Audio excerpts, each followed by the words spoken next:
Alright, and welcome back to another episode of Universal Deutschland. Uh, so today's gonna be a bit of a weirder episode. It is long, but I don't think really much gets done. I mean, a lot gets done, but I spend a lot of time on one building in particular. A lot of backstage work today, and a little bit of front of house just for some pretty stuff. Right now, though, excuse me, we are working just on the Flight of the Vampires, dark section, little catacombs, just kind of lighting up the area, trying to get it all to look a bit better, see how it fits in place. Apologies, by the way, if you hear any sort of sniffling or whatnot. I am currently coming off of some sort of cold or something of the sort. But just kind of trying to check the brightness and everything, get the area to look, pretty but not lit, because I don't want to have to deal with designing this entire area, having so many props. Before we jump out here to the outside and kind of expand the upper show building, probably have some stuff up in here to just add to that theme as you're getting inside the catacombs, but this is more so I can lay out the staff areas. This area above Flight of the Vampires Dark section is going to be a restaurant, so I have to make sure I have space for the staff room for the ride, the staff room for the restaurant, the kitchen, the dining areas, all that kind of stuff. But I wanted to make this room a little bigger just so it kind of filled out the space a bit better and gave me some options when it came to designing it. The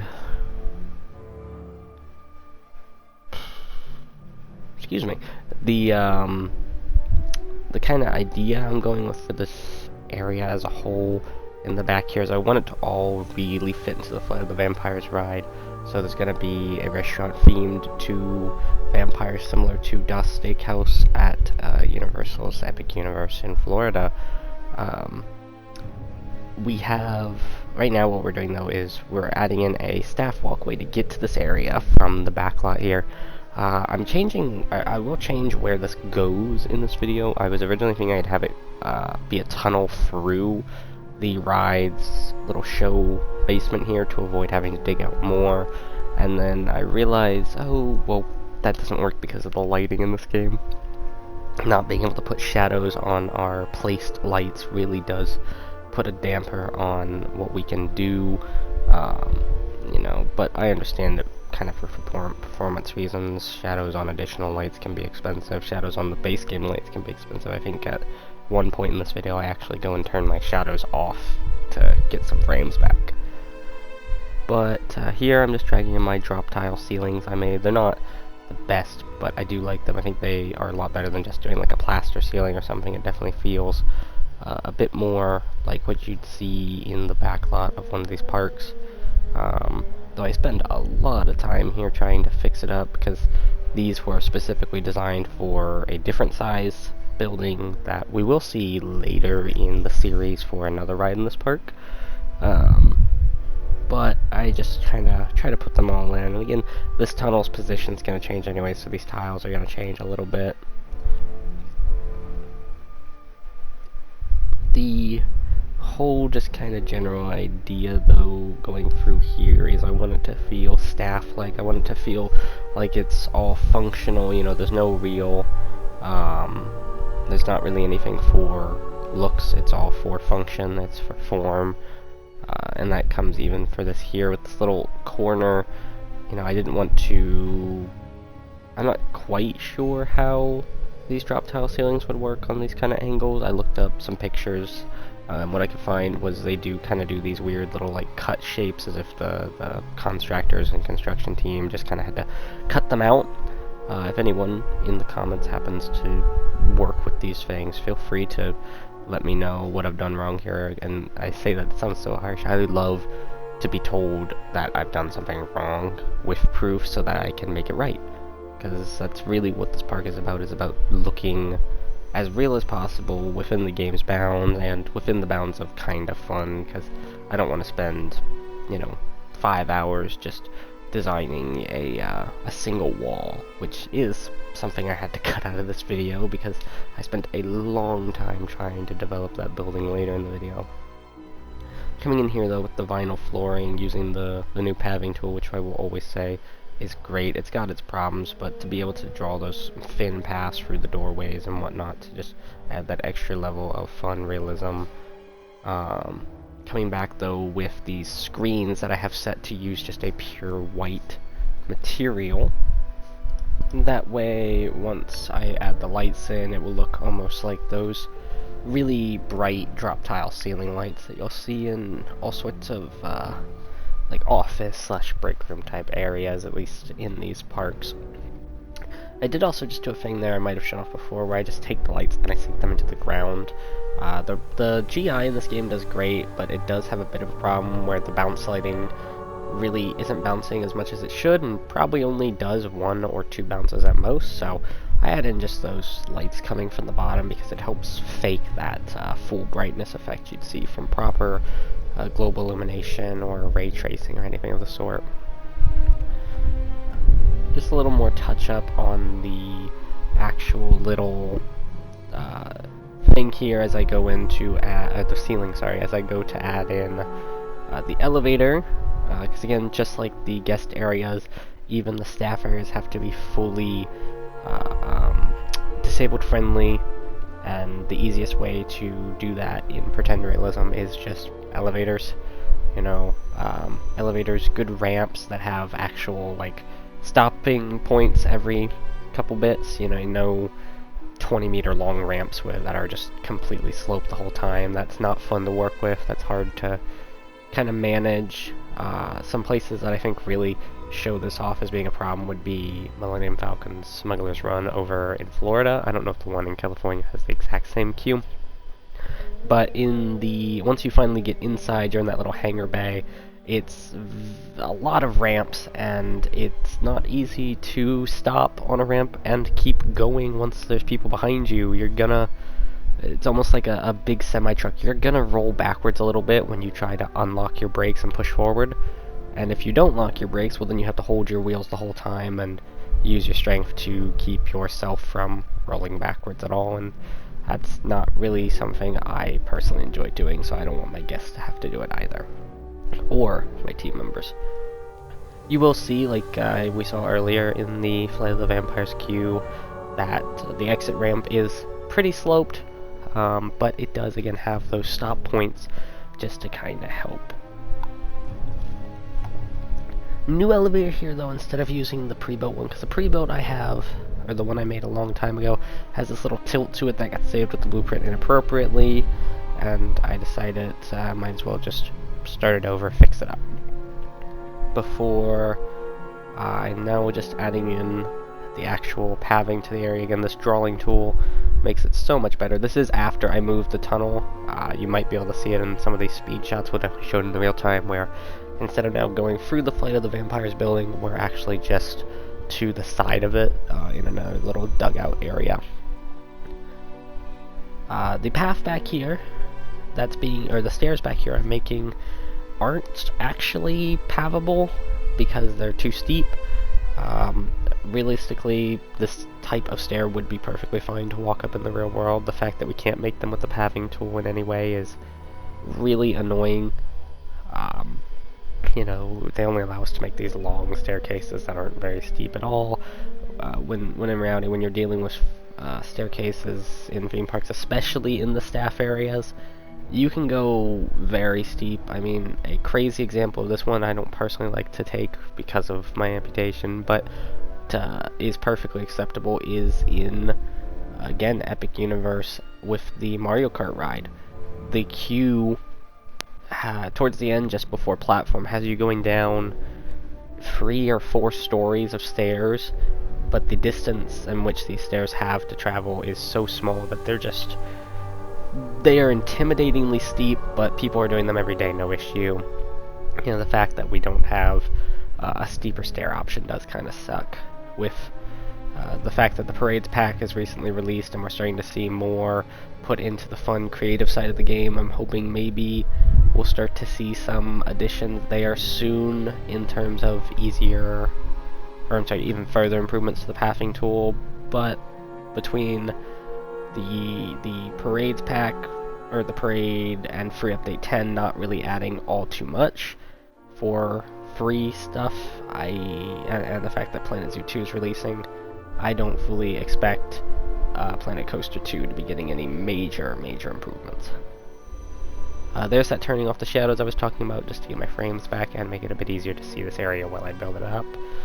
Coming in for the railings, though, kind of just trying to mimic that little slat metal, whatever you call it, just rods of metal used as railing.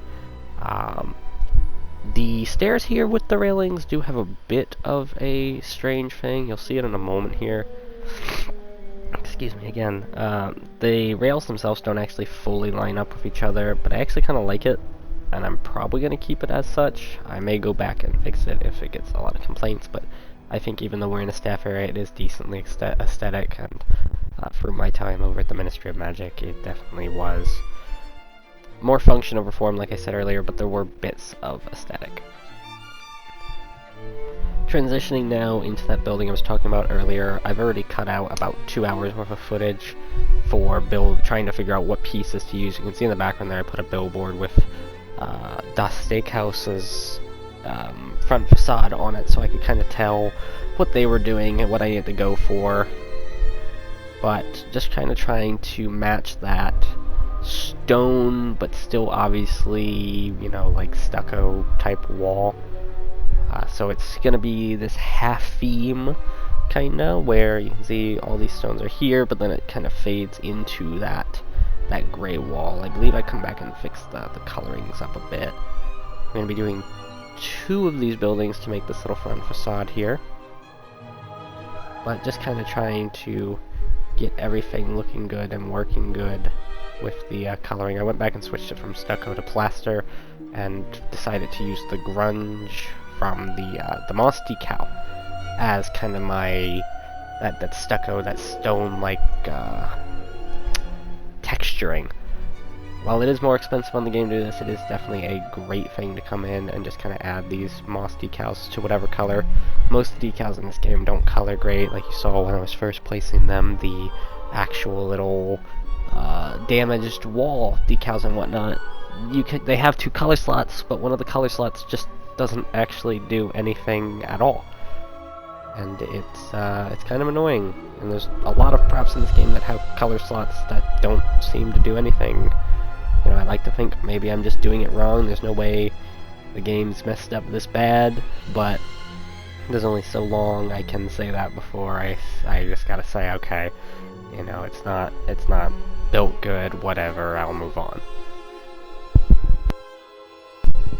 That is definitely something you kind of see with these stones here. I try and just try to kind of fit them all in. You know, I wish we had all the colorable rocks decently. I mean, we have the whole custom set, but there's stuff like the aquatic rocks that have really nice shapes.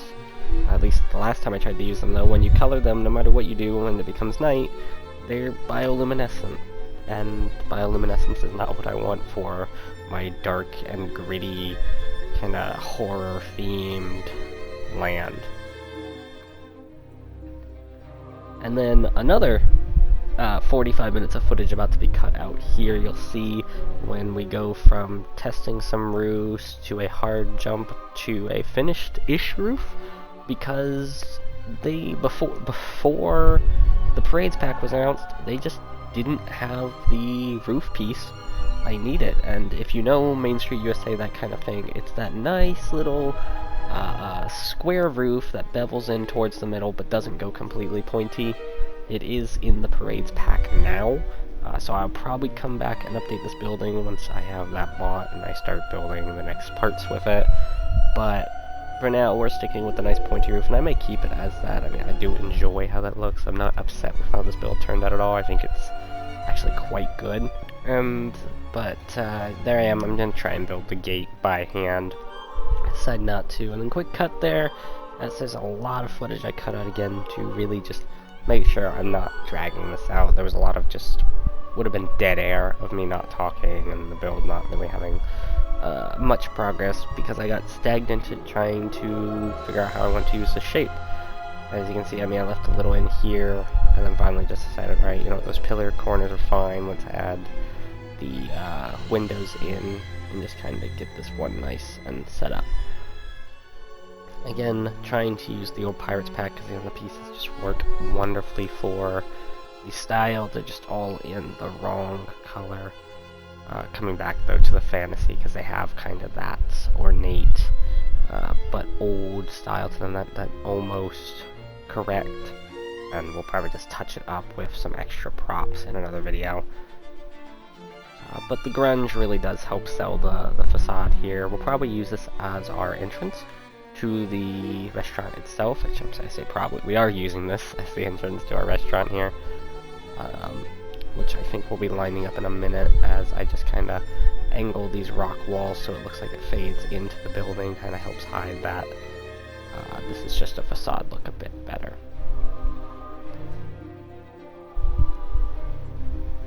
Getting the shadows back on so I can really see how it looks, and it's just working really well for me. And then I'm thinking, well, I can probably do better.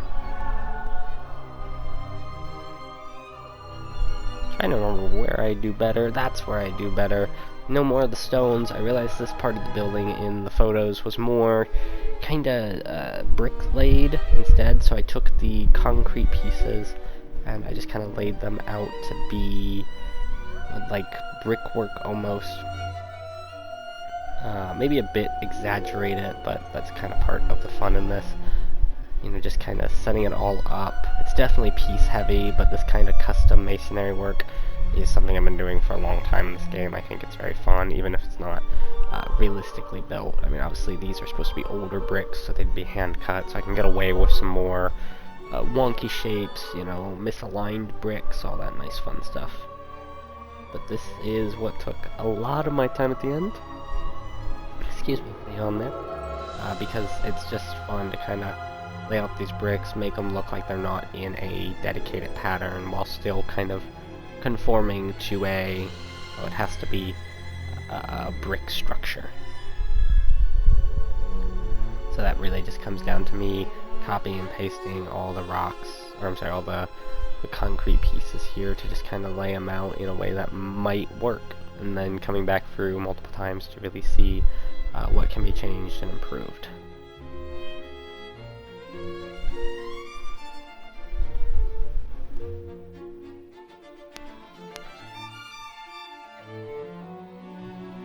But there is kind of our main facade for this. Coming back in to just add a couple more of the low brick texturing on the inside of the building wall. It just really helps fade in the rest of the building, you know, detail the edges, the sharp corners, and then add small detailing to the flat surfaces.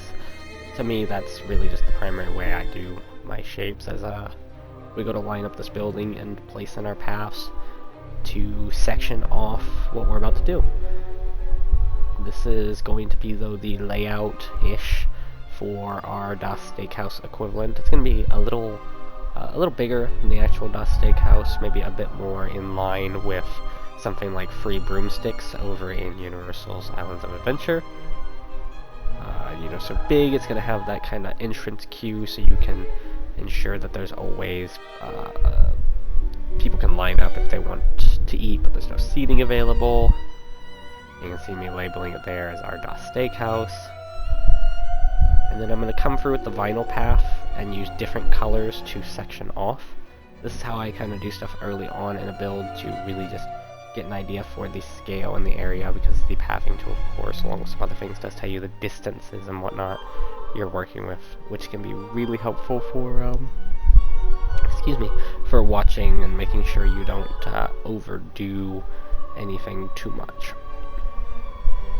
But our green is our queuing area, our magenta there is our exit path. The little arrows indicate 2 ways you can get to the exit path. But now it's time for the real-time. Alright, and welcome to our real-time section. Not too terribly much that I don't think wasn't in the video, but we're gonna go over some stuff a bit more specifically, starting with our new buildings here. We saw at the end, and this run on the right, basically fully complete, needs a little more detailing probably, but that's gonna be determined by what other buildings are here. Definitely taking heavy inspiration from the actual Darkmoor at Epic Universe. You know, some things that are probably going to be added. A little wood crossbeam here, some supports under the balcony, little things, whatnot. Then we have our entrance to our Dust Steakhouse. Guests will be instructed to queue up over here, and then they will stop up in here where we'll have that little let's see, the actual Dust Steakhouse, it has this little bar area with cash registers in case the mobile ordering isn't working, same as any of the restaurants currently open at Universal that are using the mobile ordering only system. Personally, I'm not a fan of the mobile only system. I think it's annoying, and it's a lot harder for me to want to order on the app, especially when it comes to special restrictions and editing, you know, saying, hey, can I get something removed from the meal? But needless rant aside, kind of what you saw here, we have our different colored areas, our queuing in green, exit in purple, outdoor seating in red, where you'll have this beautiful view of the ride, our indoor seating in yellow, which will probably be expanded a little bit. This isn't really big enough. I'll probably push the blue area sideways a bit, have it come up this way. And then our kitchen here in teal. We do have our staff break room for Flight of the Vampire over here, which will lead into the maintenance and a way into the actual ride building itself. I'm not quite sure just yet if I'm going to be heading it through maintenance and then up through this alternate little route I'm working on here for the Vampiric staff, or if I'm going to actually have the staff take, excuse me, there it is, an elevator or a staircase down right here into the gift shop / exit path where they can then just walk right over here to their ride entrance. Some stuff to figure out there with the rest of the building. Originally the old staff room was actually up here, which is why it was a bit easier, but with some changes to the building I decided it would be better to do something else. Alright, sorry about that little cut, just had little interruption there, but we're all good now. As I was saying before, staff room used to be up here, but changes to the building and the layout, especially down here in this section of the queue, made it where this just didn't work out being the best anymore, and I figured if I'm already going to be having team members come in through this backstage path here, might as well put it a bit closer. And that is a good segue into showing off this backstage pass. So I should go into first person for this one. This is our little backlot. We're going to have, same as Epic Universe does for their team members, a little shuttle bus system for team members to get from Wardrobe to the further away sections, such as Dorf der Toten and Blizzard World section. But as you come in here, there'd be a little keycard scanner on the wall. I just haven't put it in yet. You'll have to scan it, you'll be able to come in. And then now you have this kind of high ceiling but drop type setup where you can come around. We have our elevator right here, which looks to be a little off center actually. A little button because it only goes one way. But a clipping from the ride and all sorts of little things to still be touched up. Again, this doesn't work, so we're just going to be flying over and then we'll just put ourselves up here. There we go. But there's the railings we saw, and this just leads directly into the staff area up here. Finally, we'll just come right on down into the ride itself, where we can see that these lights are... There they go. It's just taking a while for the eye adaptation. We'll just set it to nighttime, make it a little darker so it's easier. And there you go, nice red lit kind of catacomb walls. We do have some problems with light bleed from over here. My current goal, because this is a staff area and somewhere you're not really going to be often, is I'm probably going to set up all these lights to actually be on an event sequencer. And so if you want to look in here and you want to see it being realistic, you'll just come up here, click the event sequencer to turn them on, and then click the other event sequencer to turn them off. It's already something I've had to do over here because, of course, did they fix it? They did fix it in this update. These gears, as they are just rotation or they're just pieces set to rotate on the platform. They actually weren't respecting the setting of me telling them not to be animated, so we had to update that, get it set up. Any other major changes? Because I did some stuff off camera. I've been on and off between being ill and having a lot going on.